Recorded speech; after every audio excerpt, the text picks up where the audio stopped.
तर जगदंबा माता पतसंस्थेच्या व्यवस्थापकाला पोलीस कोठडी सुनावण्यात आलेली आहे। अविनाश कांडेकरला 27 एप्रिलपर्यंत पोलीस कोठडी सुनावली आहे। खातेदारांची फसवणूक केल्याप्रकरणी कांडेकरला अटक झाली होती आणि या प्रकरणी त्याला पोलीस कोठडी सुनावण्यात आली आहे।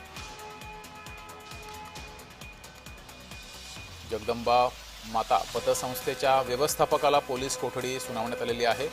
अविनाश कांडेकरला 27 एप्रिलपर्यंत ही पोलीस कोठडी सुनावली आहे। खातेदारांची फसवणूक केल्याप्रकरणी कांडेकरवर गुन्हा दाखल झाला होता।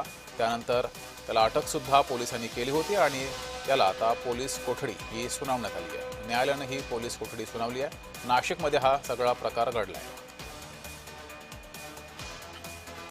हे जे अकाउंट आहे ते एका दिवशी उघडलेलं अकाउंट नाही, ही अशा 2-4 दिवसाला ओपन केलेलं अकाउंट आहे आणि खरं तर ते जबाबदारी घेतली की अकाउंटचे डॉक्युमेंट्स मी क्लिअर करून देतो म्हणून।